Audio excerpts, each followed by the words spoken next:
Stop the madness. Keep it 100. The best talk show on the web is here on STMK Radio 100 with your hosts, Sean L., Lett, and Tone the Stone. Come join us from 6 to 8 p.m. Mondays through Fridays. Stop the madness. Keep it 100 with live call-ins, heated discussions about current events, politics, national news, weather, and sports. Join our live online chat room and let your opinion show. Download our phone app, Stop the Madness, Keep It 100 on STMK Radio 100. Come join us from 6 to 8 p.m. Mondays through Fridays. The best talk show on the web is here on STMK Radio 100. Call us at 1-866-484-7865. That's 1-866-484-STMK. Stop the madness. Keep it 100.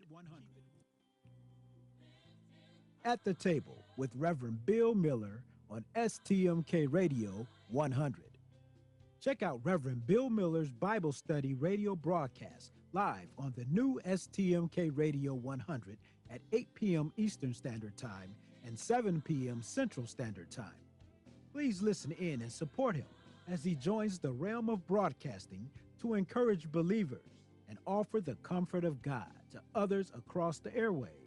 At the Table with Reverend Bill Miller on STMK Radio 100. Also, feel free to contact him for prayer, counseling, and conversation at brobill9608@yahoo.com. That's BROBILL9608@yahoo.com. At the Table with Reverend Bill Miller on STMK Radio 100. STMK Radio 100. You're listening to Stop the Madness, Keep It 100 with your hosts, Sean L., Lett, and Tone the Stone on STMK Radio 100.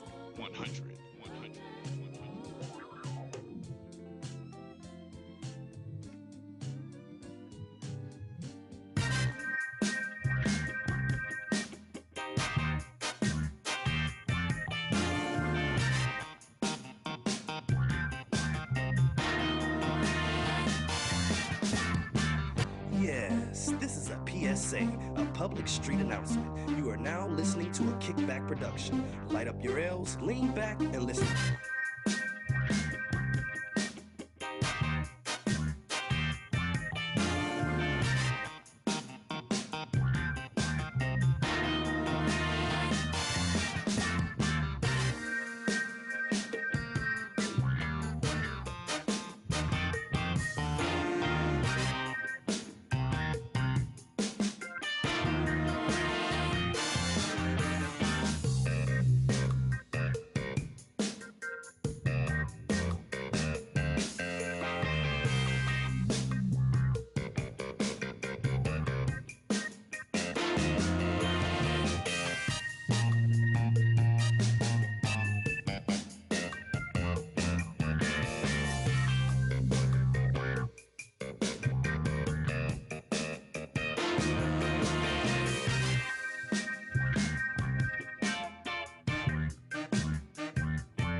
Paulette Marie Howard transitioned at 9:46 a.m.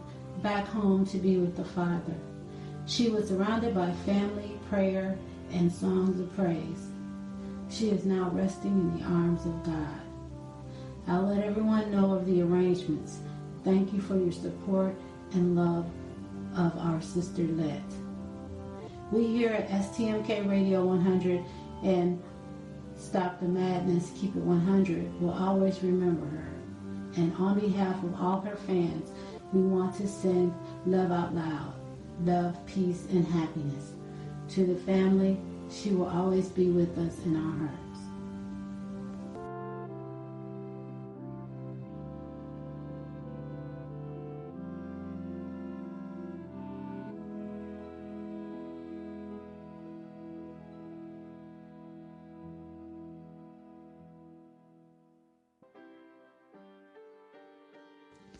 It is clear from watching the Senate hearings on the Russia investigation that it's going to be up to the American people to ensure that this never happens again.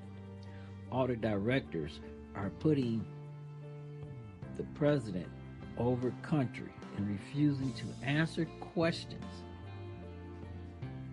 and refusing to answer a Senate investigation who has the same powers as the president. This is unheard of. 2018, people, you're going to have to come out and you're going to have to set the record straight and make a statement that this will no longer ever be acceptable in a democracy. The moment Richard Nixon knew he was in trouble when he said, on the White House tapes. You're going to listen to that today.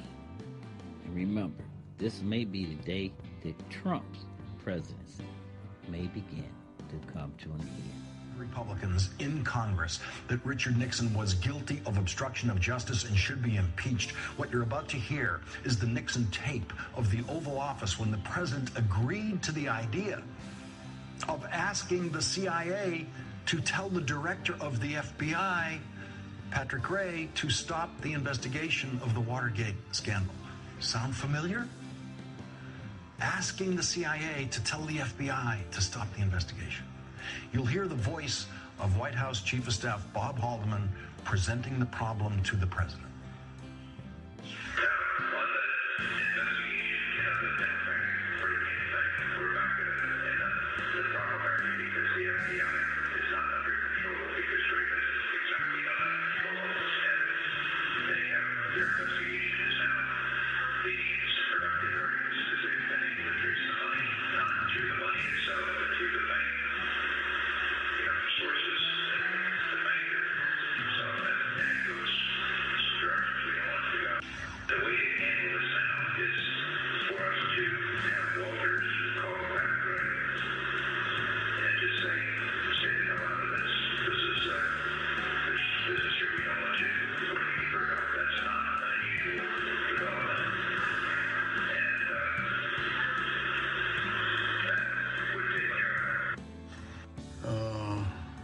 You compare the two, that Watergate pales, really, in my view, as compared to what we're confronting now.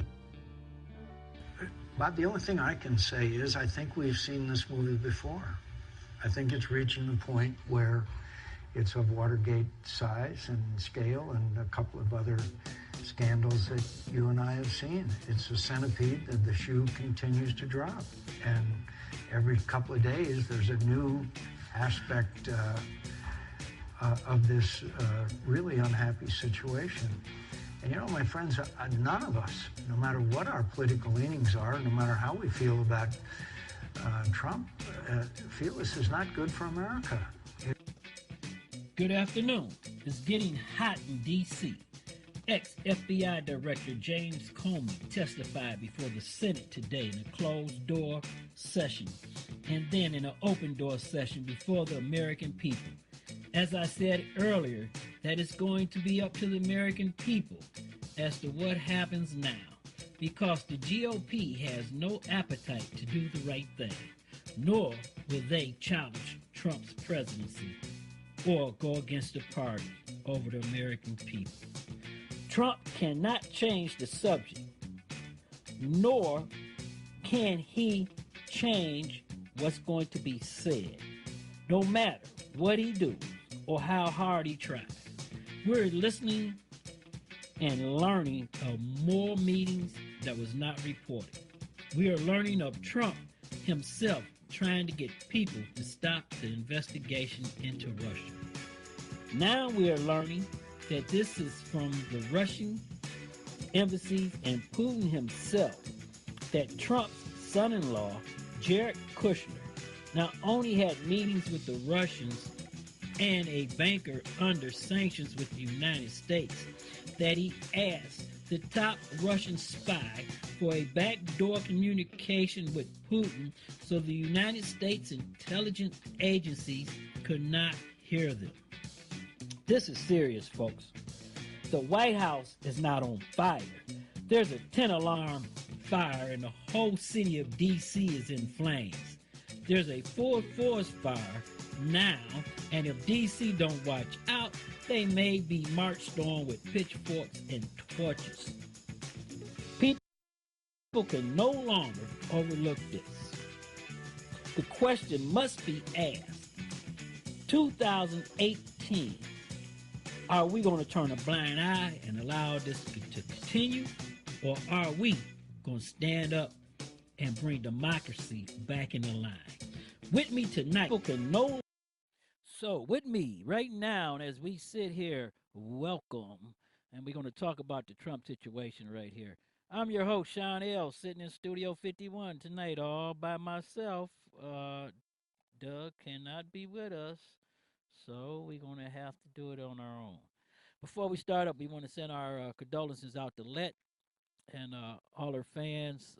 Thank you for the emails and in the chat room. Thank you for being with us right now, and we appreciate all the love that you have shown us.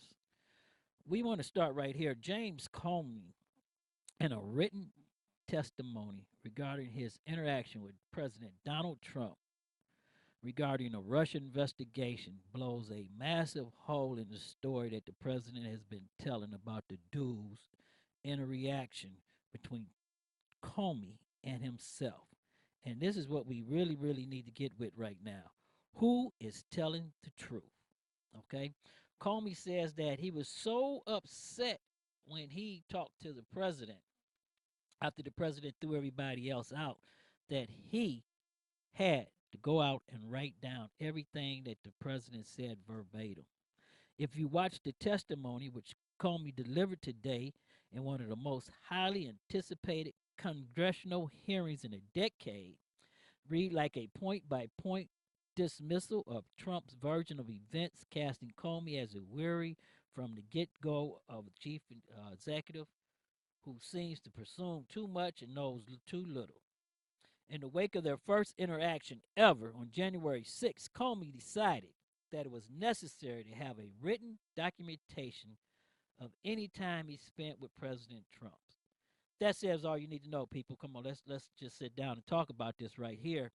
That our FBI director met with the president, and from that point forward, he needed to have everything written down that he was going to say. Now, and this really takes the point right here, okay? Because really, before this was happening, we were going to talk about, like we talked about before, Jared Kushner and his role that he played in the Russian investigation and how he went to the Russian embassy and asked the Russians' top spy if he can get Comcord backdoor communication with the Russians so the American intelligence agencies wouldn't understand or hear what they was talking about. Now, you have to ask your question, and later on in the show when we talk to ex-CIA officer Malcolm, he's going to say the same thing again, that you have to ask the question is, what was Jared Kushner going to tell the Russians that he didn't want the Americans to know, okay? And ex-CIA officer goes in even deeper than what I'm going to go in, because the question is, was he going to pass secrets there? People, we're not talking about conclusions, illusions, Rich Hunt or whatever. We're actually talking about treason. And there's a reason why Donald Trump asked the FBI director to get off of Mike Flynn and let it go. Why is he trying to protect Mike Flynn? Everybody keeps saying, has any crime been committed? Yes, a crime has been committed. Mike Flynn committed 3 to 4 felonies, okay? We know he committed 4 felonies, minimum 4 felonies. So now we know that there is a crime that has been committed. So yes, the president is potentially got into the position to commit obstruction of justice.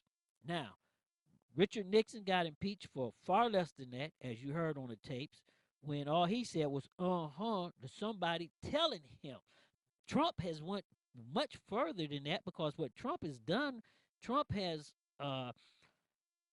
instructed the FBI, his subordinate, to disregard the Russian investigation. And let's not play with words here. So, my Republican friends, I know you slapping fives and everything into the thing, and I see you in the chat room. But let me say this: you cannot say Director Comey was honest and truthful on one thing and then call him a liar on something else. Okay, Trump can't take no victory walks. Okay, there's no victory walks that he can take or anybody else in this administration can take, because the first problem is there's a serious flaw and missed protocol here. The president, whose campaign is under investigation, which may include him, because nobody can say he's not under investigation because we don't even know what they're investigating. Okay, so it's redundant to say he's not under investigation when Trump could be the main person of the investigation, because we don't know what was said over those confidential lines. We don't know what Mike Flynn did. We don't know who Mike Flynn was talking about. We don't know what Jeff Sessions said. We don't know how Jeff Sessions said it. So when you come down on that issue right there, nothing has been settled of the president not being involved in this investigation. But what I want to go to right now, folks, is that the FBI Russia investigation is looking at Kushner's role right now. Then the report came out, and I'm going to say this: Jared Kushner asked Kashmir for the use of Russian communication facilities, which is called CADCOM, that they use that allegedly our intelligence agencies cannot monitor. So let's say he's going under the cover.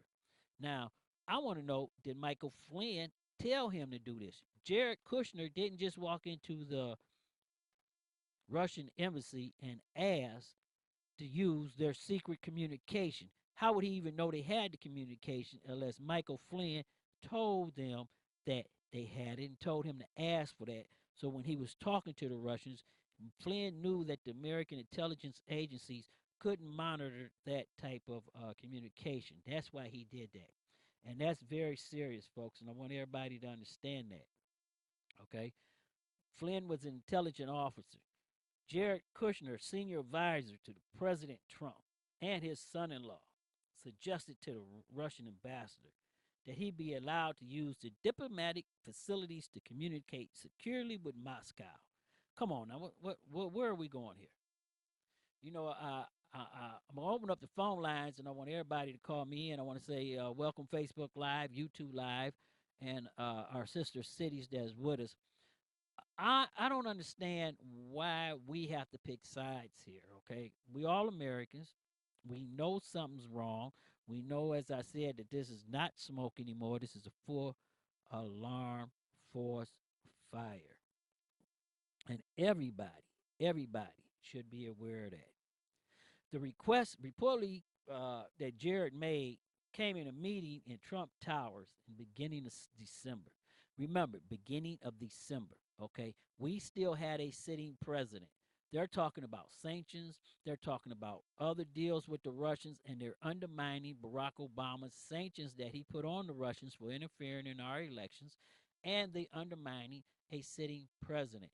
And remember, Jared Kushner is not a appointed employee of the government, nor is he a career employee of the government. He is a civilian, and that could be in violation of the Logan Act. So everybody has to understand that that may be another felony. The former National Security Advisor, Michael Flynn, came under attention to American officials through intercepts of Russian communications, okay? Russia came into our White House, laughed about Comey being fired, and then went back out. But right now, we're going to go to the telephone, and we're going to talk to Malcolm and them, and he's going to tell us a little bit about what's going on and what we should be doing.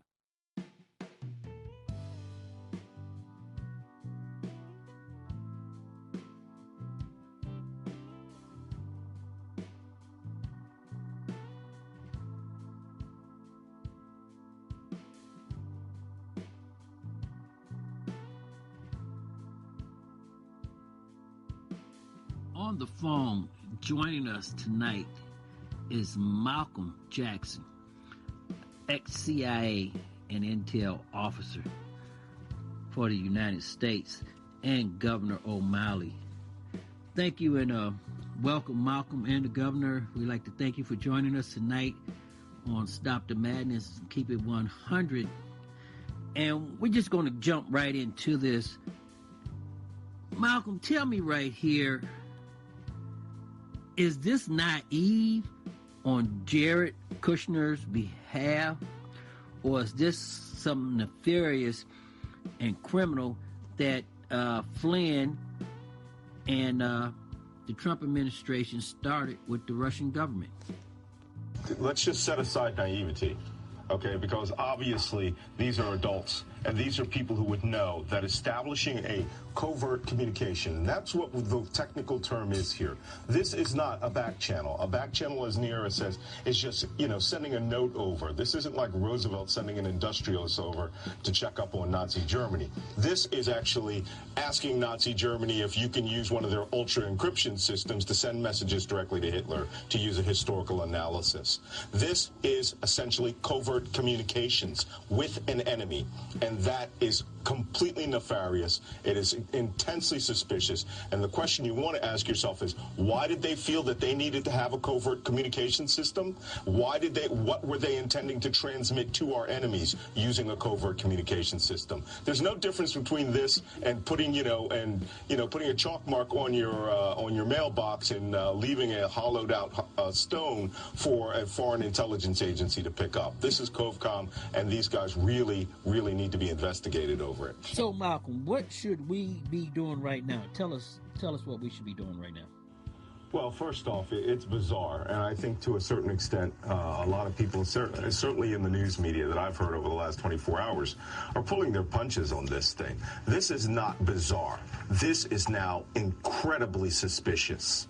There is no reason that any of these communications should have happened, much less 18 of them. No other administration in transition has ever had communications with a foreign adversary at all. Certainly not like this one. Now, with regards to Jared Kushner's recommendation, people are saying that maybe he was just naive. This isn't naive. This is a man who came from a $1 billion industry. He knows what the meaning of going into another corporation's headquarters and then using their secure communications would mean, and how that would look certainly to the United States. There is a lot more than why here, which is always the question we in the intelligence community ask. Another question that really needs to be answered, and right now and has been unanswered satisfactorily, is what did he intend to transmit through Russia's secure cryptographic systems to communicate with Vladimir Putin? The presidential daily briefing? The nuclear codes? I don't know, because everyone in intelligence has to assume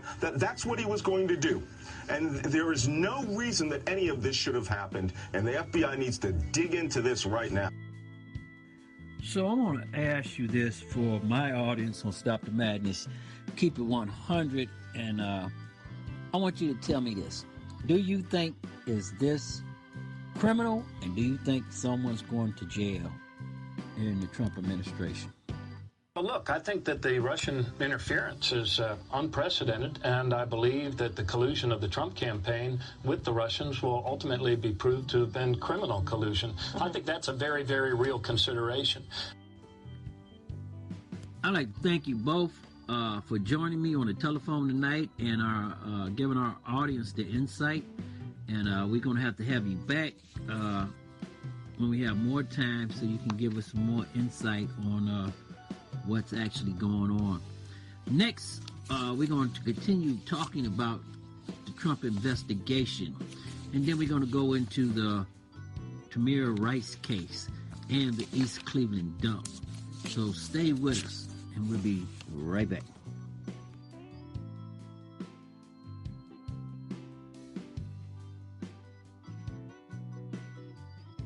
Was the man responsible for last year's election results, not the Russians. It was Trump's team's efficiency, he said, and Hillary's mistake, he said, that decided history, not any meddling by Moscow. And yes, his ambassador did meet with the Trump people. They talked about all sorts of things. That's what he gets money for. That's what he said. So now we have Vlad the Impaler, the real Dracula, telling us the truth about our 2016 election, except that we really don't need his help. This story develops every day. No thanks to Putin or his friends here in the United States. We know he hacked into the DNC. We know that his and the Trump people were meeting more regularly than the U.S. Congress meets. We know that sanctions were discussed. We know that Trump's people acted to end those sanctions the very day Trump walked into the White House. We know that his people, Paul Manafort and Michael Flynn, were getting money from the Russians. We know that his son-in-law was meeting with the top Russian bank president. We know that Trump and his people are using every weapon in their legal vocabulary to keep their testimony and the truth from seeing the light of day. You can believe what you see in broad daylight, or you can believe what Dracula, Vlad the Impaler, is telling you.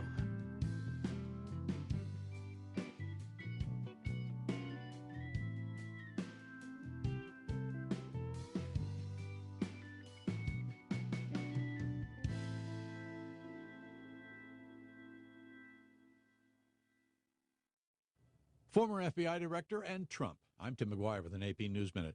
Former FBI Director James Comey tells the Senate Intelligence Committee he had concerns about President Trump's truthfulness during their first meeting in January, before Trump's inauguration. I was honestly concerned that he might lie about the nature of our meeting, and so I thought it really important to document. That combination of things I'd never experienced before, but it led me to believe I got to write it down, and I got to write it down in a very detailed way. During his testimony, Comey also says he was fired, quote, in some ways to change, or the endeavor was to change, the way the Russian investigation was being conducted. He would not say if he felt President Trump's request to lay off former National Security Advisor Mike Flynn was obstruction of justice. And he told the panel that Robert Mueller is a good choice for special counsel. The appointment of a special counsel should offer great, especially given who that person is, great comfort to Americans, no matter what your political affiliation is, that this will be done independently, competently, and honestly. I'm Tim McGuire. Now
listening to Stop the Madness, Keep It 100 with your host, Sean L., Lett, and Tone the Stone on STMK Radio 100, 100, 100.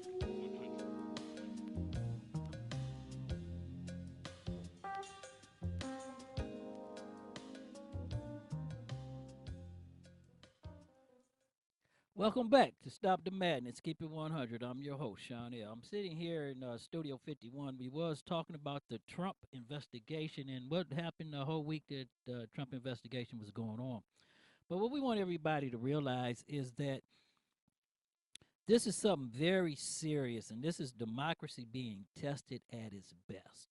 Now, I'm not going to say that Donald Trump went with the Russians and decided to break the law, but what I am going to say is that people around Donald Trump did some nefarious things, and they have to answer for that. And we can't go on this line and playing it like it's a football game, tick for tat. Now, Donald Trump broke the law when he went to the FBI director. Now, whether we need to throw him out of office or chastise him for that, that's up to Congress because you put him in there. But 2018, as I said, it's time to take the Congress back. And just what I was talking about right there, the March for Truth protesters draw thousands of Americans to the streets. More than 130 cities took place here in America and marched aimed at forcing an independent investigation of Donald Trump and the ties between Russia and his campaigns and associates. Demonstrators around the world took place. Paris, England, and you know he had problems over there with them overseas anyway.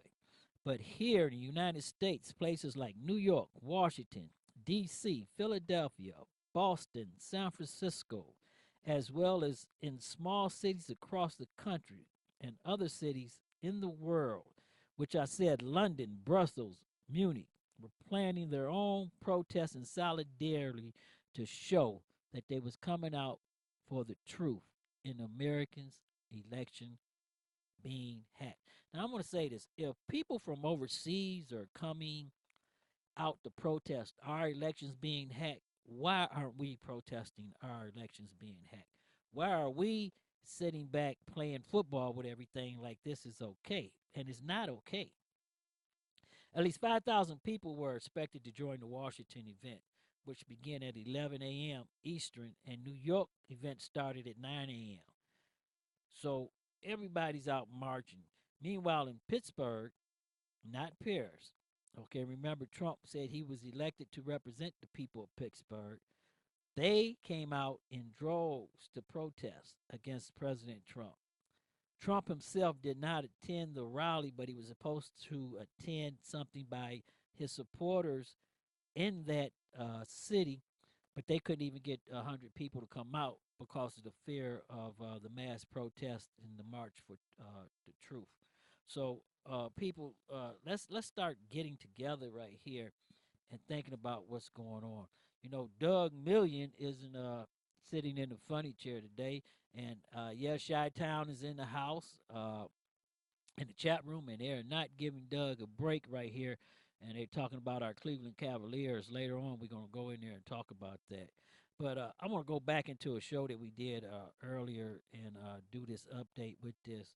You know, we, back in February, did a show of the East Cleveland dump. Now, I want to talk about this, okay? The East Cleveland dump was put up when city officials sold the land for $125,000 to a company called Arco Recycling. And Arco Recycling was supposed to do recycling, but what they did was they started taking the money and allowing people to dump in there and allowing houses that was tore down, that to be brought in and dumped. And they didn't take the proper precautions, and then they stopped recycling everything, which caused a big mess when it went down and it started happening. And may have caused some residents there to get ill and to die. So we're going to go back into this because we talked to city officials, activists, and people who live around and in front of the dump. Now, this will be an issue in the 57 Cleveland mayoral election. And everybody need to understand this because now that taxpayers are being left holding the bill for this massive cleanup. And we're talking about $6 to $10 million that the state of Ohio has to pay for this cleanup because the owners of Arco Recycling walked away after they filed an appeal. So that means that the state has to come in with the city and the county and clean it up. And East Cleveland don't have no money, so we already know that they're not paying it. And that's people from Cincinnati, Columbus, Toledo, Mansfield. Yes, you're paying for this mess in the city of East Cleveland. Now, I want everybody to understand this. When we did the show, we talked to activists, and activists really had their different sides, and nobody can come together. The city officials were way gone with this. So let's just say it like it is. None of them had an answer. So the state of Ohio is saying that this site was just an eyesore, and there was no health risk. Well, we know by the mayoral candidate Eric Jonathan Brewer went out and had tests done, and they found that the methane levels and everything else was way high and above the accepted levels of what was being said that should be out there for people to consume or be around. So that's another problem that we have to ask this question. Is the state of Ohio attempting to minimize their liability by allowing ARCO to walk away from this, and now nobody has anybody to turn to for civil lawsuits because ARCO was a LLC, which means that when he walked away, he took all his access with him and he cannot be personally sued.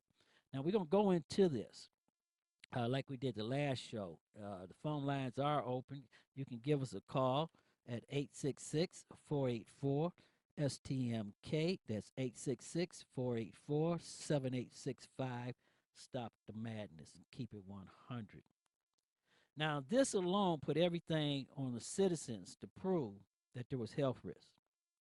And they will allow this company to walk away after they created this eyesore in the black community and told everybody, don't worry about it. There's nothing wrong here. It's just trash. All the people who suffering from health related problems really have nowhere to turn. And the lawyers that they want to get really has nowhere to turn except attempt to get the state of Ohio or the city of Cleveland. Under state law, ARCO Recycling is a LLC, which means the company has to be held accountable. The people who run the company cannot be liable personally. You can't sue them or take their houses or something like that. And we're going to review what happened and the five main reasons with this dumping. This is what we're going to talk about tonight with the East Cleveland situation. The whole Ohio EPA is spending $6 million to clean up the Arco dump in the city of East Cleveland. $6 million of taxpayers' money. Okay, that means people in Westlake, you're paying for this. So let's keep it real. If we do not reach out to East Cleveland and start correcting some of these problems that they're having, everybody is going to pay a price for letting it go. The first thing is the state EPA is coming to the rescue of the Noble Road residents, and they're spending $6 million to remove construction debris from 6 acres illegally dumped, which towers over the houses, okay? They're talking about 30 to 40-foot mounds. By the end of July, trucks will begin emptying out 4-story mountains at Arco Recycling. Ohio EPA Director Craig Butler and Cuyahoga County Board of Health Commissioner Terry Allen report the site includes concrete, dirt, lumber, and anything else in demolished homes. So now we're talking about old folks' homes, okay? We're talking about people's homes who was built back in 1920, asbestos, all sorts of things that maybe some type of precaution should have been taken that wasn't taken. And we're going to come into the chat room because the chat room has some questions. And we got D. Lai back in the control room. D, give me a minute. We're going to go right into some of the comments being made by our chat room because they're really going in on this. And we were talking about it once before when we went at it last time about this situation and what was coming up with it. And when we go into the chat room, we're going to hear some of the things. Now, this site is awful, terrible, and ugly. Cuyahoga County executive who worked with Butler came up with a solution. This is a nice example of what people can do. You know, everybody want to take a slap on the back right now, but really, this should have never happened. And we have to ask ourselves, how did the dump evolve? East Cleveland Mayor Brandon King said in a statement to STMK Radio 100 that he was on council in 2013 when ARCO proposed using the former manufacturer site at 1705 Noble Road for construction recycling. It looks like an opportunity that the city like ours could use, he said. It was on a facility that was closed, and it sounded like a valuable opportunity to put this property back into use. The land once was part of the GE 92-acre Nilla Park lighting complex and was foreclosed on and given a city land neutralization program in 2012. So the city sold the land to ARCO in 2015 for $125,000. Remember on the show we talked to one of the activists about this. And I think his name was Jerry Struthers. That was his name. And remember, he kept talking about the 4112 news, and he really didn't want to go into what they was talking about and how we was talking about it and what was going on the situation right there. We had ex-council president Tommy Willer on the show with us, and he also talked with us about what was happening and how we needed to come together, the activists and the city officials, to get this cleaned up. Okay, but what happened was East Cleveland didn't send any inspectors in there. Okay, so what did the EPA do? Okay, Eric Brewer came in with a private individual who did tests, and then they took the test to the EPA. So when they say that the EPA and the county and all these people jumped in and started taking over, and it was because of what they did. No, that's not correct. It's because Eric Brewer and them forced their hands. So this is what the EPA did and is doing. ARCO has been receiving just enough material to be considered a recycling operation. So it was exempt from state regulations for solid waste dumping. And that's the problem right there. They knew how to get around the system. And that's what they did. They got just enough to not be considered a dump, to recycle stuff. They didn't do any recycling. And then they tried to jump around the system without anybody knowing it. Now, in January, the EPA had visited the site in the summer of 2016 and returned to response from complaints from the residents who lived around the area to determine at the time after Eric Brewer, and this is when Eric Brewer brought it back to their attention, so let's keep it real, and they found there was a problem. Now, why is the state paying for the cleanup? That's another question that you have to ask. Why is the state of Ohio paying for this cleanup? While Ohio has 7 large recycling facilities that are primary dumps, ARCO is the only one that was allowed to take abandoned homes and homes that was torn down in Cuyahoga County. And this go deeper than that because Eric Brewer, one of the candidates for the 57 mayoral election, was talking about certain city officials who are on the board of the land bank and stuff who got kickback or allowed this to happen and is really, really going in there. And we're going to look into that, and we're going to do a show on that also and challenge that.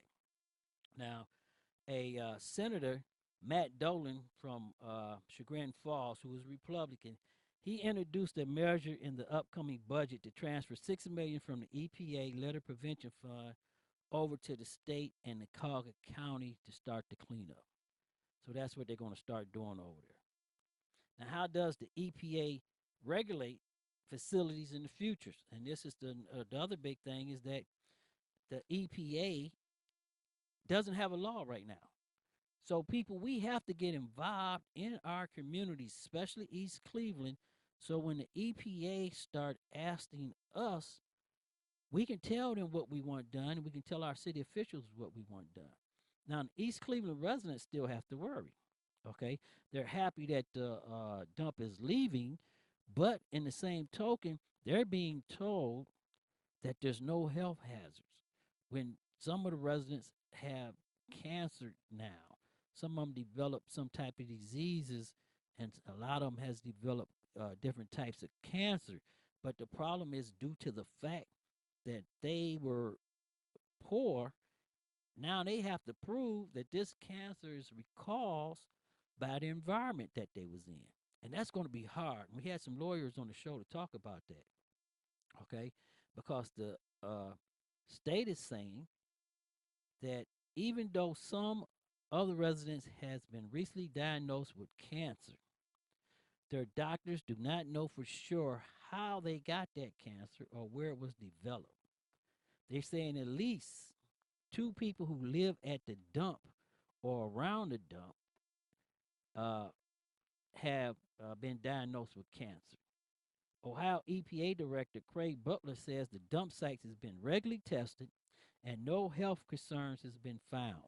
That's a big problem there, folks, because when you try to sue Arco Recycling under civil suits, saying that their negligence of them putting this asbestos and all this trash and this dust and everything here in the middle of this city caused your diagnosis of your health problems, the state is saying no, there's no health concerns. So Arco is going to get the state and get those people that the state and the city just said there's no health concerns and say, hey, they just told us there's no health concerns here. That's going to be a big battle in court. One of the biggest battles that you're going to get up into.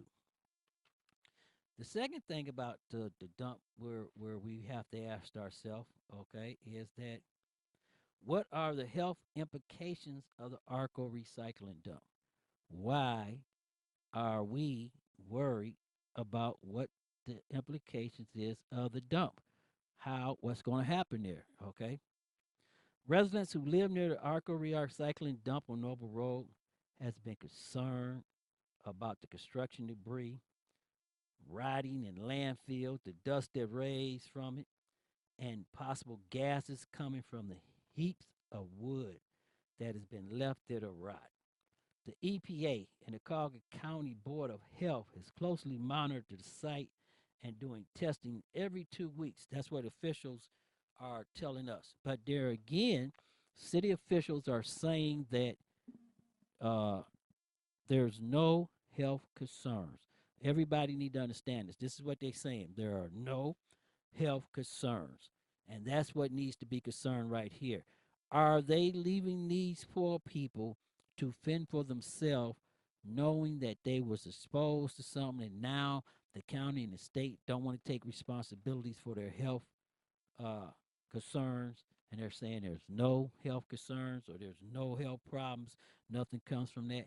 That's shocking, and we're going to have to really, really ask ourselves that. The activists is going to have to start to getting together with the lawyers, and they're going to have to start talking about that, because if they don't ask somebody, then you're going to have that problem of the health concerns. Now, what we're going to do right here, we're going to go into the chat room, and we're going to find out how the chat room feels.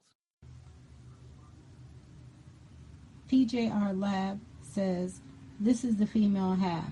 What happened with this dump finds me with no words to describe what a disrespectful act was done to the people in this neighborhood. Whoever was authorized to raise the uninhabitable and condemned buildings has minimally created a nuisance for innocent residents by dumping the debris in their neighborhood and has maximally exposed them to environmental hazards. Everyone knows that because of the age of the structures demolished, there are components that should have been contained and disposed of quite differently. Who knows how much street drug residue was in that debris as well? Minimally, it was criminal to create the dump where the dump was in that area. The debris should have, by all rights, been hauled away and contained. Just because East Cleveland is no longer what it was when I was there 1956 to 1966 doesn't mean that it's okay to burden who now lives there when these people cannot make monetary ends meet and have no real means of fighting this kind of corporate assault. Man Called Son says, health implications. Are you kidding? This is Trump's America. Red Z28 says, let all the Trumpkins who want the EPA disbanded move there. Flag share. IH8 Humans 2000 says, are you for real? He run off and now the taxpayers are on the hook. At Red 28 says, why would anyone go to a dilapidated Democrat-run city? Lucky says, damn Republicans put a dump in the neighborhood. Go figure. But I thought Trump cut all those programs and we're all going to die. Hoodrats 88. They're going to kill us. Get woke, America. Exclamation point. Now you heard Hoodrat 88. That's the feeling that they have right there. Hoodrat 88 said it the way it is. That this is just unbelievable. And then when you go back and you look at the health concerns and you ask about the health issues, Ohio EPA Director Craig Butler and the Cuyahoga County Health Department Commissioner Terry Allen and city officials emphasized that the site has been closely monitored and pose no health risk. They're saying it's merely a messy eyesore. That's what they're saying. It's just merely a messy eyesore. So you're going to tell all these people who live around this that it's just a messy eyesore and the dump has no health concerns. But every time they come out of their house, their cars are covered with dirt and dust and films of gases. Their houses are, their porch are, their flowers and stuff are. They're breathing this in 24/7 because they have nowhere to go. And it's coming not only the city of East Cleveland. I want everybody to understand that it could be the whole east side.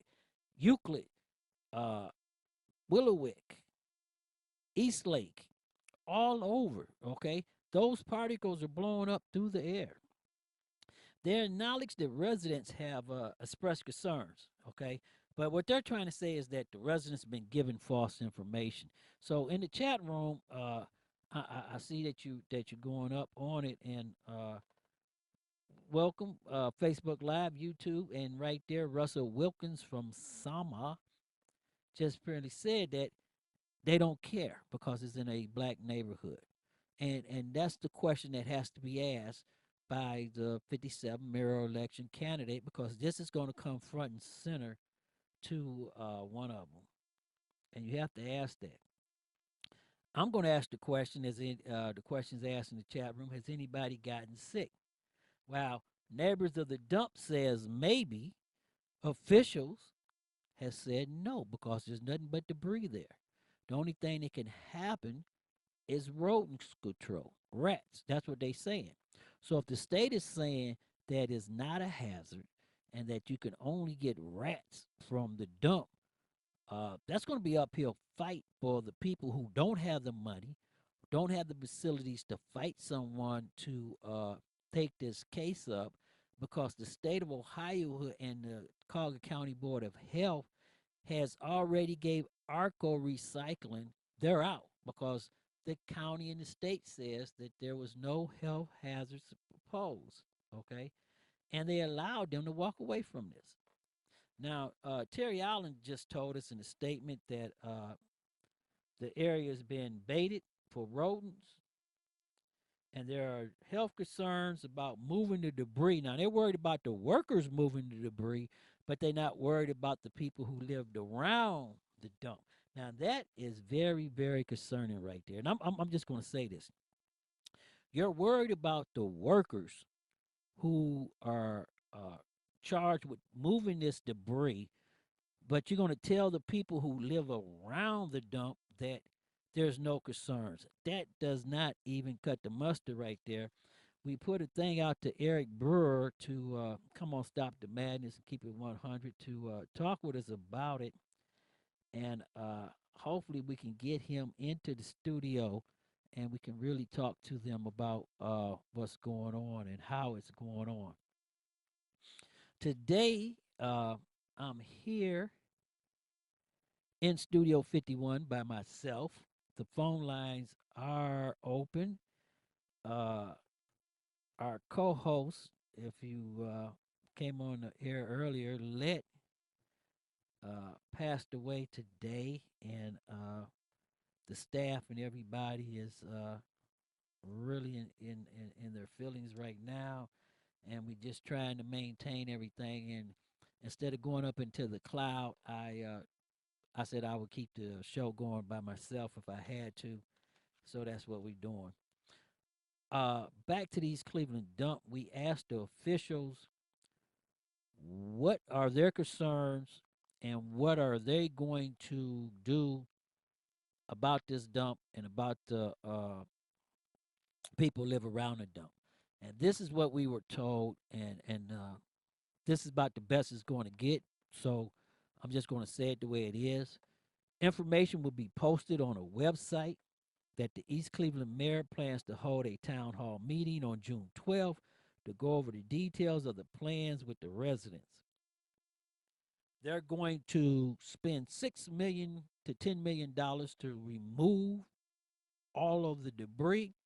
It's going to take anywhere from six to 10 months before they're able to get all the debris out of there. So we're talking maybe this time next year, they still may be over there cleaning up this area. We don't know. But the Ohio EPA will build a permanent monitoring station on the site. It will gather real-time information, and then they will post this information on the websites for the residents. But this is another problem. Half of the residents over there is not even on the air or have computers or know about websites. We're talking about elderly people and stuff right there. Now, back in February, we went into East Cleveland with contractors and investors, and they explained to us how the city was split up into 3 or 4 different parts and how the West End was ready to be built and revitalized for University Circle, how the upper end was ready to be transferred up into Cleveland Heights and the working people because that's where the working areas was at, and that's where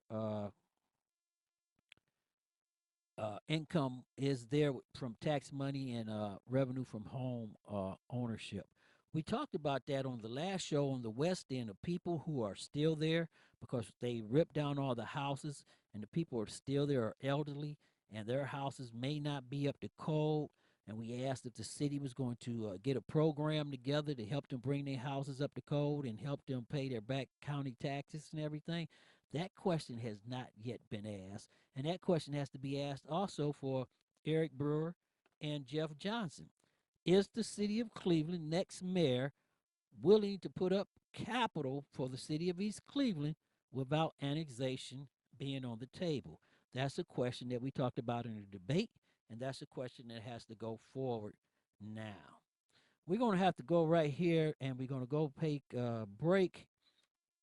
And before we go take this break, I'm going to go back into the chat room because somebody's asking us in the chat room right here. If Cleveland takes over the city of East Cleveland, where's all the money coming from for rehab? That's a good question right there in the chat room. And from our understanding of the last show we did, if the state of Ohio does not put up $76.9 million up front to help the city of Cleveland is not going to be able to do annexation.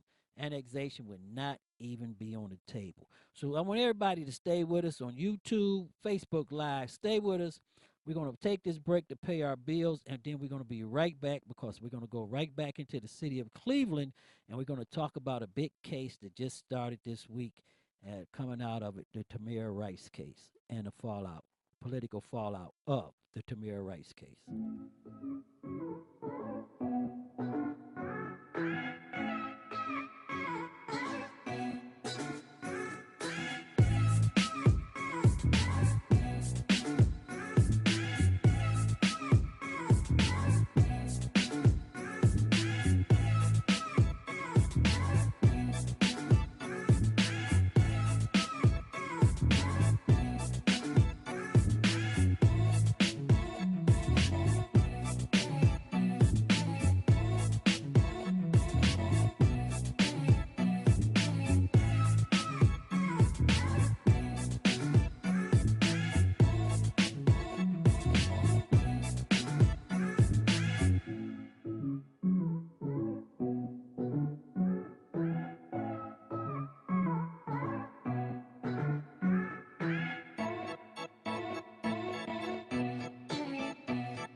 And now back to John with the weather. Yes, Andy. Tonight, a big storm. Storm this! Get the soccer offer from Pizza Hut and Pepsi. With every 2 medium pan Super Supreme, you get a real soccer ball and 4 cans of Pepsi for free. Yes, a real soccer ball and 4 cans of Pepsi for free. Yes, Pepsi soccer ball. Don't miss the Pizza Hut and Pepsi soccer offer. With every 2 medium pan Super Supreme, you get a real soccer ball and 4 cans of Pepsi for free. What about the weather, Andy? Don't resist and call 19,000 now.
house where all the kids hang out?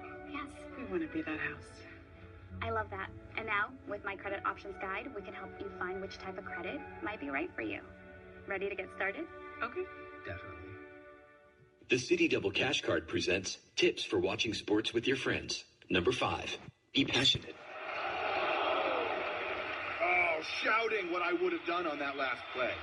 I am way too invested in this. Check it out. I'm completely overreacting, so you know I care. Wouldn't it be great if everyone said what they meant? The City Double Cash Card does. It lets you earn double cash back with 1% when you buy and 1% as you pay. The City Double Cash Card. Double means double. You cannot lose games in the NFL and still win. One day I understand. One day go see the baby born and come back. You're a Major League Baseball player. Did I not tell you? Yes, you did. Oh, see, don't answer. These are rhetorical questions, because you know I told you, and you know I'm not. Analytics don't work at all. They're just a crap to some people who were really smart, made up to try to get in the game, but they had no talent.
You've been tuned in to Stop the Madness, keeping it 100 on STMK Radio 100. And now back to your host one more time, Sean L., Lett, and Tone the Stone.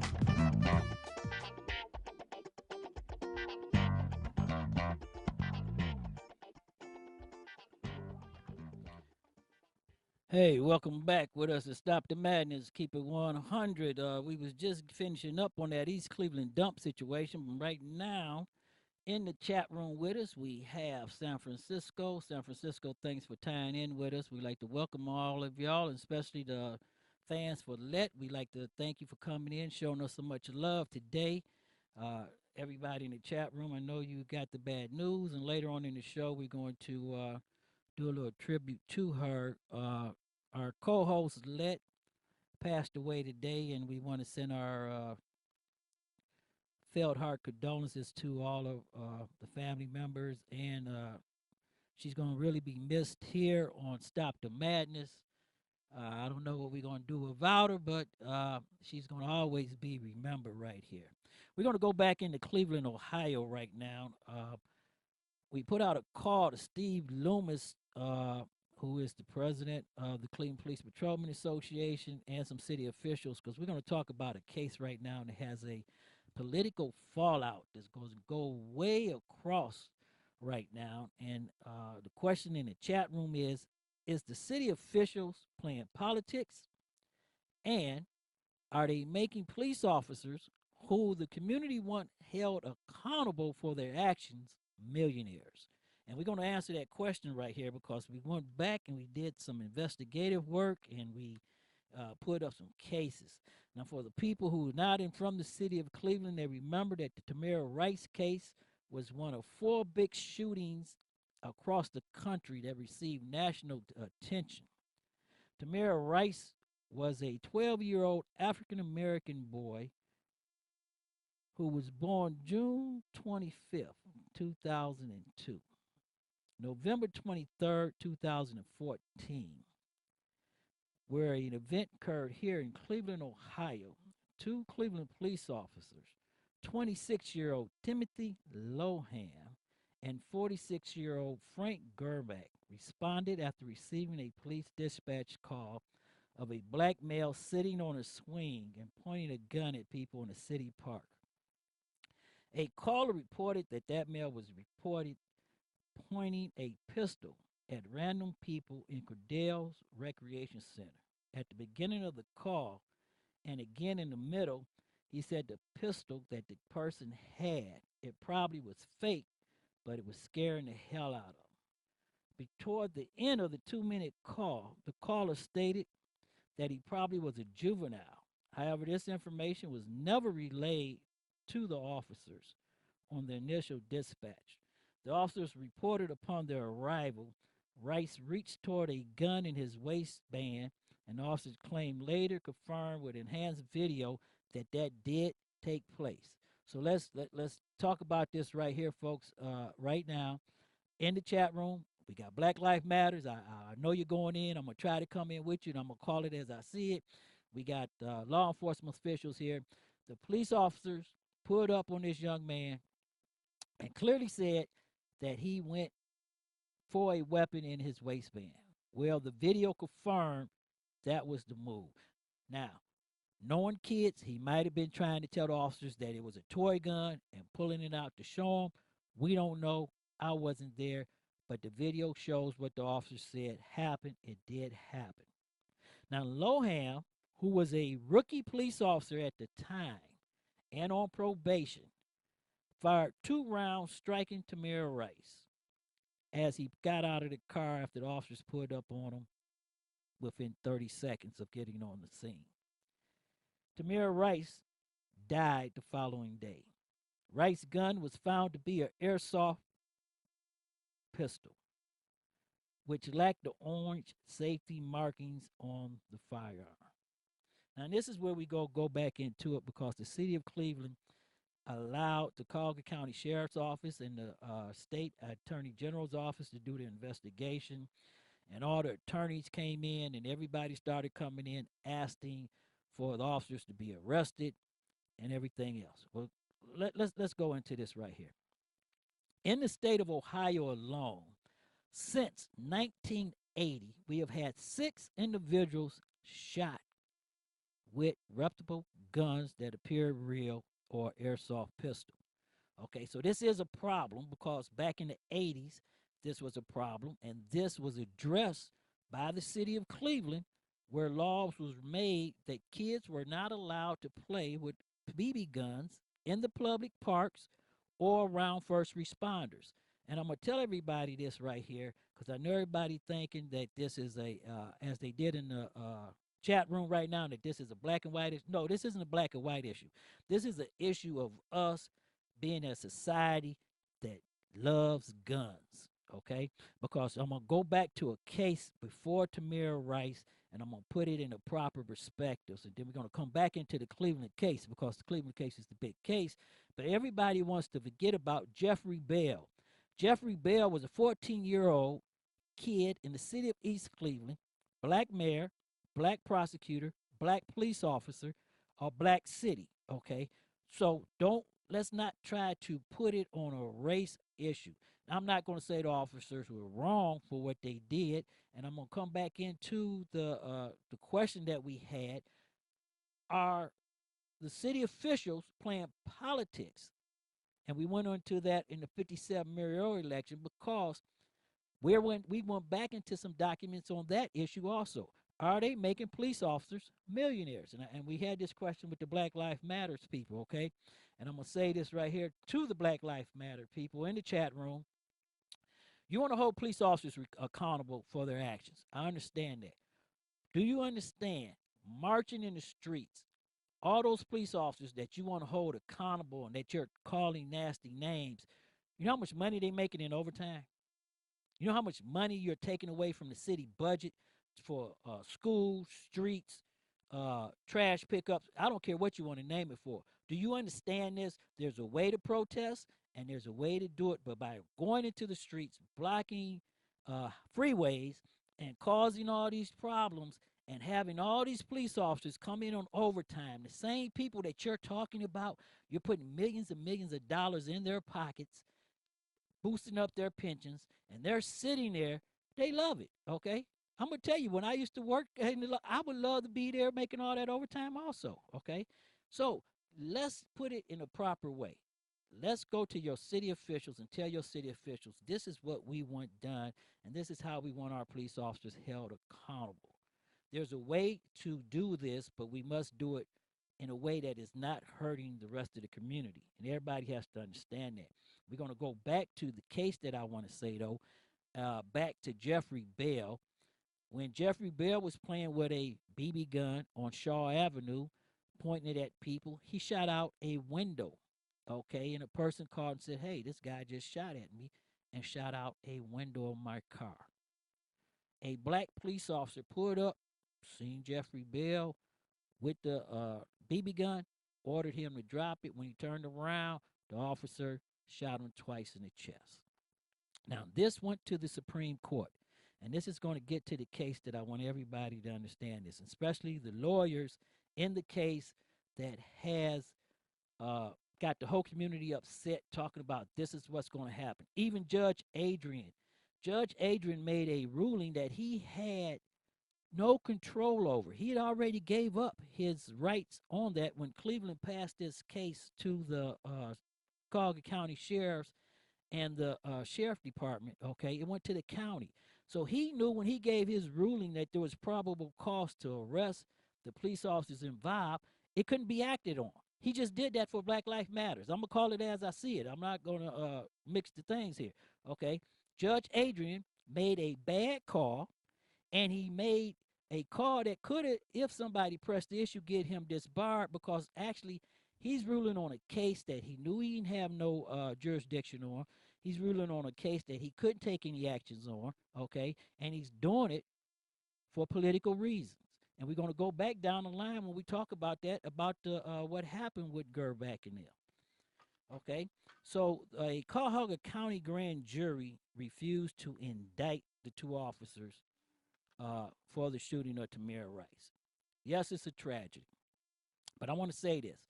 last week before all this incident took place, right here on Stop the Madness. If you remember, we called out the safety director.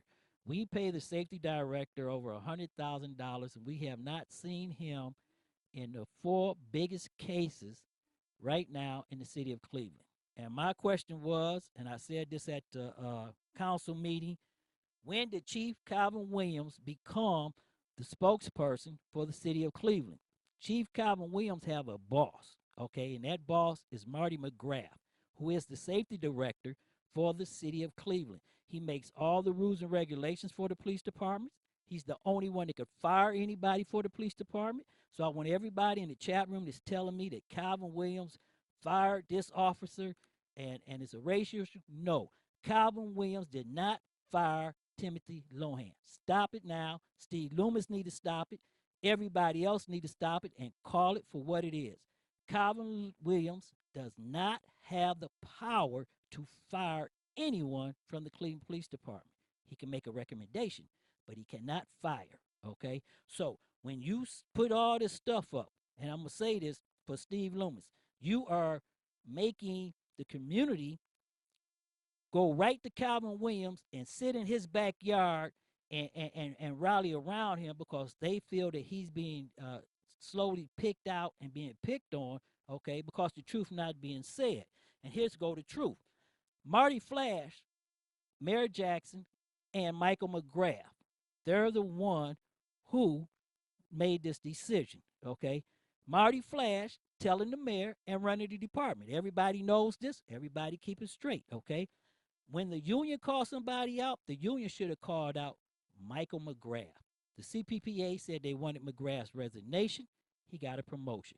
The CPPA should still be yelling for his resignation, and they should be yelling more now for his resignation than they was before, okay? Because this is what happened.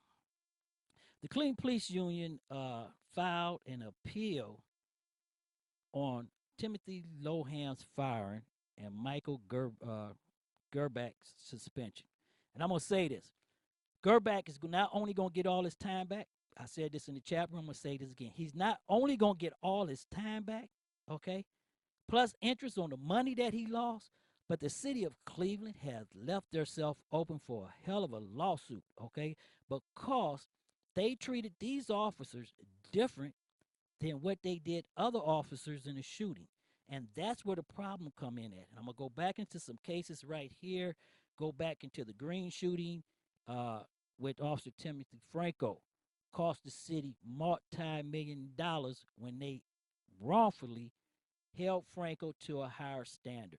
The McLeod case, I'm going to go back to all these cases that everybody need to go back over. They held those officers to a different standard than the other officers. So if you're going to hold officers to a standard, you have to hold them all to it, okay? And the reason that the city of Cleveland lose all their cases with arbitration, okay, is because they do not treat all the police officers the same. And this is the problem. If a police officer sexually abused somebody, you can't slap him on the wrist and give him his job back and then fire a police officer who's actually doing his job. So we're going to go back into these cases again. When they do this, that is setting a double standard in discrimination, reverse discrimination, and at its best. And these officers that I told the young lady in the chat room for Black Lives Matters, these officers are receiving millions of dollars, becoming millionaires and leaving the police force because you are wrongfully treating them different than other officers that are involved in shootings. And we need a concrete, established position on shootings with the Attorney General's office, with the grand jury, with a prosecutor. We should have all that in place. When we did police reform 2 years ago, I said at the town halls, and I want everybody to understand this is not a black and white issue because you have black officers in the same position, you have white officers in the same position. This is a problem with the community because we need to raise our children to come into the community to police themselves, okay? That's what happened in the 80s when we had problems in policing. That's what we got to go back to. We got to go back to the old school. We got to get our kids We got to educate our kids. We got to put our kids through the police academy. We got to put our kids into the community. We have to show them that they have to come back into the community and give back to the community instead of leaving the community. Look at the city of East Cleveland. T.Y. Martin, I thank you, my brother, for showing us some love. T.Y. Martin, the playwright, is in Texas. Everybody in Texas. Jerry, we got some Texas people here in the chat room. Jerry Williamson, San Antonio, and all them. Check out T.Y. Martin and show that brother some love because he really got it going on. And we're going to get him back on Stop the Madness and keep it 100 on a phone interview and try to get him in the studio with us when he come home because he's a hometown boy also. So back on that case we was talking about, the Tamir Rice case, the city of Cleveland fired Timothy Lohan.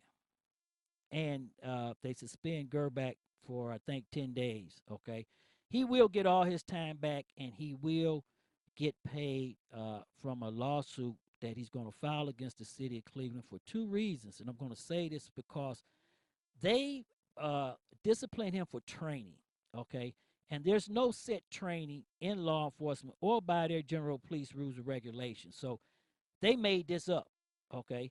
And after they made this up, Michael McGrath, who should be, everybody should be asking for his resignation, okay?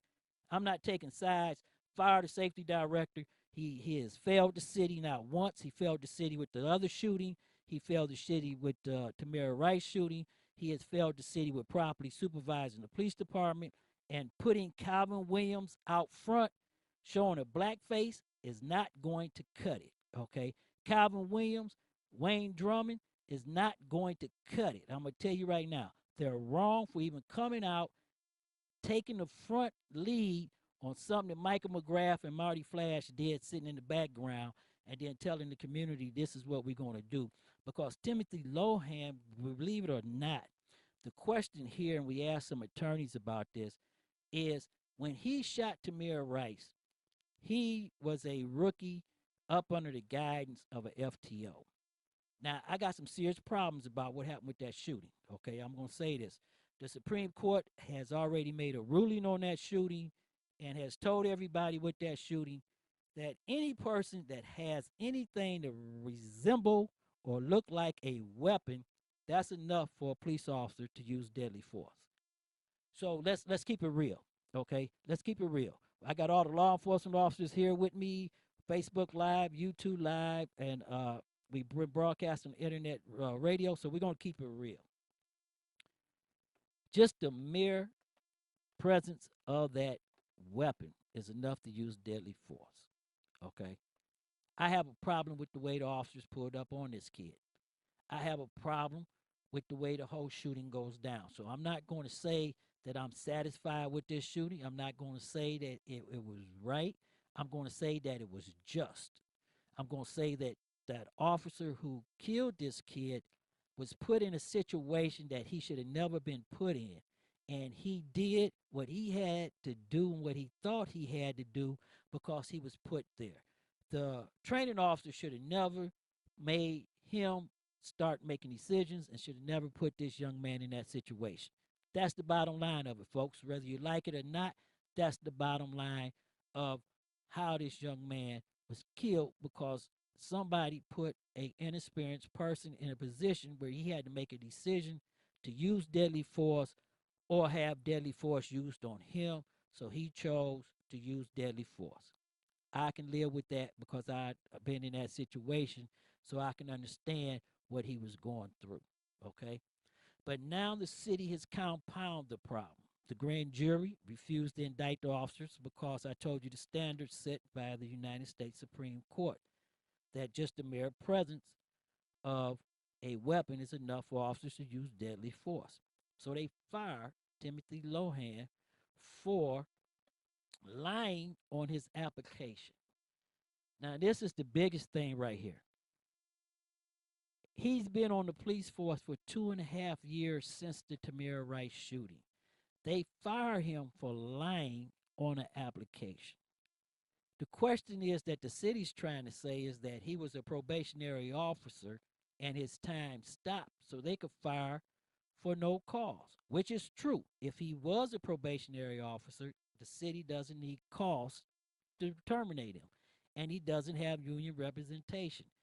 But the union's contention, and I think the union's going to win on this one, is that he was off probation. He was 2.5 years in on the job already, which means that the city couldn't fire for cause, and then they fired him for lying on the application. Well, you got 20 people sitting down in the mayor's office, and I'm going to say this again. You got 20 people sitting down in the mayor's office that lied about degrees, lied about their experience, lied about even being able to even hold the job that they're holding. They lied about them, okay? The mayor didn't fire them. The mayor either suspended them or the mayor made them go get the training that they were supposed to get. This here is the point why the city lose in arbitration, because they're going to fire this police officer who was legally and justified in the performance of his duties, but they're going to keep someone else on the job that should have been fired also. So the court is going to rule on that, and Timothy will be coming back to the police department. And if he doesn't come back to the police department, he has a hell of a lawsuit for wrongful termination, which will really going to pay out big bucks on that. And we have to ask that question on every major case in the city of Cleveland involving a white officer shooting a black person. The city comes back playing politics, and instead of holding that officer accountable or trying to discipline that officer, they play in politics, and they turn around and pay out to that officer big money. Okay, and I'm not talking about I'm talking about millions of dollars. Okay, the one case alone, I think the city paid out $3 million to a police officer for improperly treating him different to other officers. So what need to happen here, and in the chat room, we're gonna go into this right here, is that there need to be a certain standard, and the standard needs to be, as the sergeant said in the chat room, that when an officer involved in a shooting, that his time stop and get put in a bank. That way he doesn't lose any time, he doesn't get penalized for the shooting, and that every officer goes through the same thing. Well, that's what I thought that the city of Cleveland was doing, but we found out in the last cases that they was holding officers in light duty situations because the community didn't want them back on the street, and they was playing politics, okay? And it has cost the city of Cleveland over $15 million payout to officers for improperly disciplining them or discriminating against them and treating them different than black officers in shootings and then everybody else in shootings. So we in Cleveland and the Tamir Rice case have to ask this question. And I'm going to go back to this. Michael McGrath needs to be fired, period. After we went to the council's office and we called him out for not activating the reverse 911 system, when the Facebook killings was taking place, he left residents of Ward 8 and 9 alone while this male rode around the city claiming they shot 14 people. Then he gets out of his car and shoot a male in the head live on Facebook. They left the residents in church, shopping, walking around the streets, playing in school. They failed to activate the $10 million reverse 911 system that the taxpayers paid for. And if you're not going to use it in that situation, why did we even spend the $10 million for that? So you have to ask yourself that right there. The second thing is, I'm going to say this. I know Calvin Williams very well. I know Wayne Drummond very well. I know most of the officers that are coming up right now on the force because I trained some of them. Putting a black face at a town hall telling us that you disciplined or you fired this white officer for this case and you did this, that's not going to cut it, okay? Because in 3 years down the line, this officer is coming back to work. He's being paid multi-million dollars of taxpayers' money, and you sitting there telling us that you took care of the problem, and the problem has not been taken care of. And I understand what the people in the chat room are saying from Black Lives Matters. And as I said at the town hall with Misha right there, welcome to YouTube Live with me here on Stop the Madness, is that we, the community, has to set the standards, okay? I go back to people in Cleveland, Fannie Lewis, the great Lonnie Burton, whoever's been in the city of Cleveland know those individuals. They know how those individuals act. They know what they did. They know how they came into the community and how they set it up. We have to go back to that. We have to go back to police officers getting out that police car, walking the beat again, okay? We have to get out. If you let the police officer be replaced in the rec hall, in the parks, who you think is going to replace them, okay? You have to put more police officers on the job. The community has to take a more of a proactive stance with police officers to protect the community and to protect themselves, okay? All police officers are not bad. Yes, there are bad police officers, but not all of them, okay? All police officers do not go out and say we're going to do something. Circumstances dictate what happens. And the community has to understand that, and the community has to take a more powerful role. Now, the Tamir Rice case just really, really stands out because, as I told you earlier, we had since 1986 cases of people being shot with BB guns. Paxvan, Joe Paxvan, Cleveland police officer, shot an individual with a BB gun. Okay, that was a big shooting back in 1985. Okay, this has happened before. Jeffrey Bell, big shooting, East Cleveland, black city, black police officer, black mayor, black prosecutor. Okay, laws came out of that. Okay, just recently in Dayton, Ohio, a young man was shot by law enforcement officers in a Walmart store with a reputable BB gun because somebody said he was running around the store with a real gun. Everybody has to understand one thing. All law enforcement officers want to go home. All the community want to do is be treated with respect, and they want to go home. Somewhere we have to draw this line up of engagement to where we're looking out for each other. And paying millions of dollars out to an individual that you think did something wrong or that you think violated somebody's rights is not the way to go, okay? The city officials should have bit the bullet. Mayor Jackson is up for re-election. This has to be an issue in the 57 mayoral campaign. How can he fire 2 police officers? Okay, and I'm not taking sides here, but how can you fire 2 police officers in order to get votes?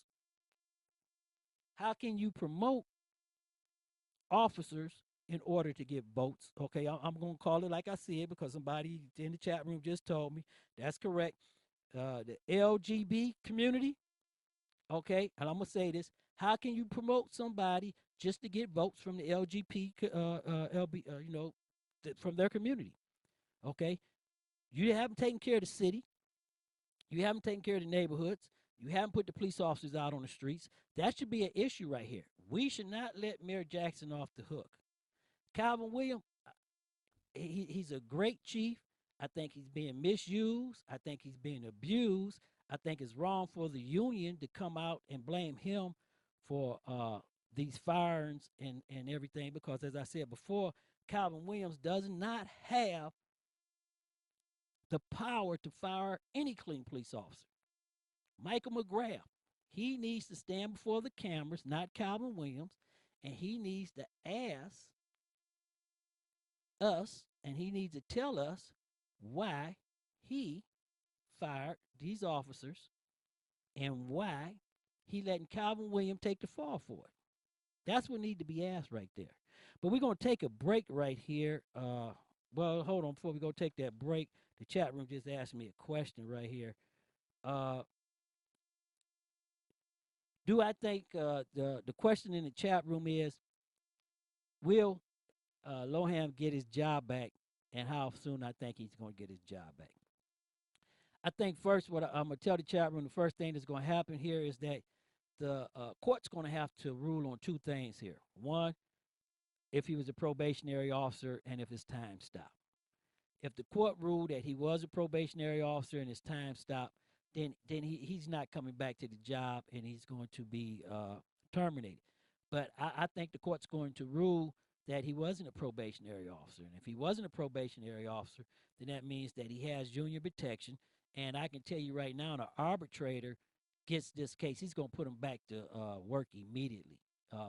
There's no way. If you look at the last 5 cases of Cleveland police officers going to arbitration, you got 10 right now that is waiting for their arbitration hearing in the big chase of the 137 shots. They're going to be back. Majority of them will be back on the job, and they're going to sue the city, so they're going to get paid big bucks. And I believe that this officer will be back on the job because if you look at the cases of the one officer who was forcing people to have sex with him that he was investigating crimes for, he got his job back. If you look at the officer that was convicted of domestic violence, stabbing her boyfriend, she got her job back. And they got their job back because if you look at officers who was convicted of domestic violence when the federal government passed a new law that anybody convicted of domestic violence couldn't carry a firearm or couldn't purchase a firearm, the city never fired those police officers. They gave them cushy jobs and just took their gun away. And that set the precedence of equal treatment, okay? The punishment matching what the crime is, okay? So you have to understand this when the Black Lives Matters people stand here talking about we want this officer to pay for it. You cannot make a person pay for something when he's acting within the accordance of the law, and we have to set it up so if he does go outside that boundary, then we'll deal with him. And that's the problem right here we have with Trump that we talked about earlier. Everybody want to take a side, and everybody wants to be against each other, and everybody wants to go for each other. But we're going to go right here and take a quick break, and we'll be right back.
been tuned in to Stop the Madness, keeping it 100 on STMK Radio 100. And now back to your host one more time, Sean L., Lett, and Tone the Stone.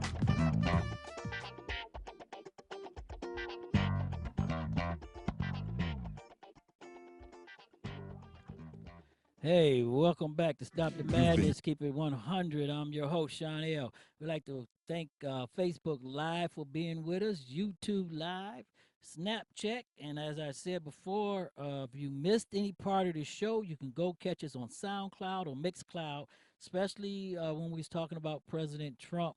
For the people on Facebook, you weren't allowed to come on the first hour of the show. You can go back and catch that right there. We was talking about the Tamir Rice case in Cleveland and the politics being played and how the safety director and the mayor fired two officers. And I want to say this right up front.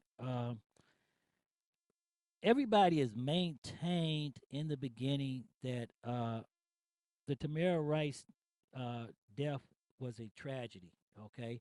So everybody has to understand that nobody is taking any side here because a 12-year-old kid lost his life. Okay, and there's a lot of problems here that the city of Cleveland has to own up to. Okay, I went back and I talked to officers from the city of Cleveland, and we found out that they put officers downtown that was doing the background check didn't even know how to do first grade detective work. Okay, and that was a statement from officers that were on the job. A lieutenant got disciplined for that. The officers went out to Independence and didn't even bother looking at his personnel file. Okay, Euclid, the sheriff department, Mayfield Heights, other police departments went out to Independence. They looked at his employment records, and it clearly states that he was unfit to be a police officer. He was too emotional. He was having a breakdown because of his girlfriend and his breakup. The sergeant said that on the range, I got a statement from Independence Police Department, on the range, he broke down and couldn't qualify or keep his gun. He made a danger to everybody on the range. They had to take his gun from him. And I'm not going to make the quote that the police sergeant said, but the police sergeant said that that he was going to fire him, and he started procedures to terminate the officer, but he resigned. And when he resigned, that means that any action that was being taken was dropped. So that's one of the questions that was in the chat room, why he was let go from Independence. He was let go because he was emotionally unstable. Now, other officers say that this was a personal thing going on between him and the city. So I don't know. But Cleveland hired him anyway. So let's go to the point that he's on Cleveland right now, and this tragic incident happened. And everybody who's a police officer knows that young rookie police officers, and I can say this, when I was a rookie back in 1979, you don't make a decision. Our sergeants used to tell us, you don't even have a thought. You sit in the car, you do what you're told, you listen to your FTO, and that's why you have to have the best FTOs training your rookie police officers, because that leaves an impression on what that officer learns. Now, I'm going to say this. I had great trainers, Cliff Kime, Gerald Hall, Cheryl McDuffie. I mean, if I start naming them, I had great trainers. Johnny G from when I was a federal BPO officer on a suburb police department when I first started. I mean, these officers came and they taught me not only the job, but they taught me how to respect people, and they taught me how to work with the job. And that's very important. So Steve Loomis put out a statement, and the statement is very clear that they have maintained that the death of Tamir Rice was and is a tragic, and the decision makers in the city of Cleveland know full well that his death was not caused by any failure of Officer Gerbach or Lomham. Loomis' statement says both officers reacted to the event that was unfortunately unfolding before them when they came there. Okay, and I have to agree with Steve 97%. It's a tragic. Those officers did not set this tragic forward. Those officers acted accordingly to the law. Those officers did what they felt had to be done properly. I agree with that, but what I don't agree with Steve on is that the training officer could have employed a better tactics, and he could have put his rookie in a better position where his rookie was following him instead of letting his rookie take the lead in a situation that turned out to be tragic.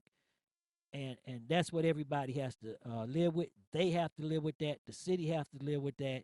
And the compound, the tragedy is that the city fired these officers in an attempt to tell the community that they're holding these officers responsible because we're in an election year. And actually what the city did was mistreated these officers, violated these officers' rights, and has put the taxpayers in the city of Cleveland in a position where they're going to have to pay millions of dollars to a person that they felt did not properly represent them and that they was paying. That's the problem right here. And I understand what the Black Lives Matter people in the chat room is talking about. You're correct. You're going to pay for that mistake, and the only thing you can do is hold the mayor accountable and Michael McGrath accountable, because I told you before, Michael McGrath was the safety director. He fired him. Don't blame Calvin Williams. Get out the newspaper blaming Williams and Drummonds. Yes, they up there showing their face up, being the front man, but that tall man standing in the background, Michael McGrath, is the man who fired those officers. Hey, today has been a very, very hard day for me. Everybody in the studio couldn't handle coming on the air, so I went on the air anyway. My co-host, Lett, got her wings this morning, and I'm going to miss her dearly. We dedicate this show to her, and it's been hard. And before we leave out, I'd like to thank everybody. All our fans are here showing me some love, and YouTube, Twitter. I thank all of y'all for all the kind things you said. Facebook, thank all of you for all the kind things you said to me and to the family, and for Lett's fans. She can't be replaced, so the chair is going to be open because we can't replace her, And I'm not even going to tell you that we're going to try. But thank you for all the love, and we want to leave you with just this thought for a minute for Lett, my co-host. We just want to leave you with this thought for her. And I thank all of y'all, because right now it's kind of hard for me to stay on the air, and I appreciate y'all. So let's do this for Lett, and then I'll see you tomorrow in the clouds or next Thursday at 5. Peace.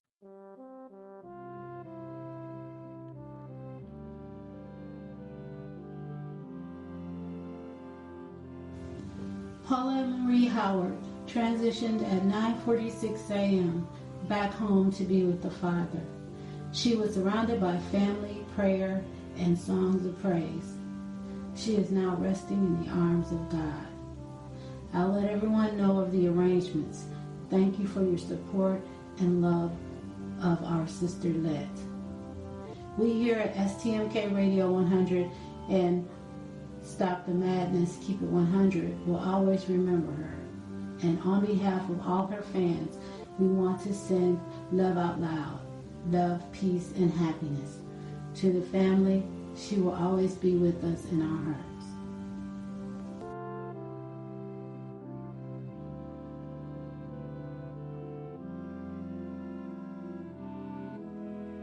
Fan base is big, I can't lose. Jigga bow down, I'm the next to rule, but I'ma stay on the cool, remain on the under, cause like Andre 3000, your boy's ice cold. Ain't no limit to the gimmicks and ways to make money. No limit to the just to act funny when you get that cake, cause you spit that way. They may love you tomorrow when they hate you today, but yo, that's the way the story goes, so I was told. Following the ramble down the yellow brick road, but please believe at the end ain't no pie to go. Just some platinum beats from the Cleveland streets. You ain't never ever seen a gangster quite like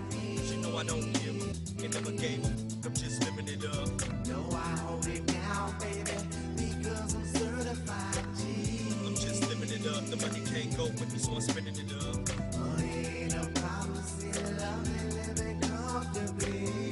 Never giving it up, I made it all on my own, you ain't getting above. Shawty got it live with the players from K16. Yes. Whoa, whoa, whoa.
You've been listening to Stop the Madness, Keep It 100 on STMK Radio 100.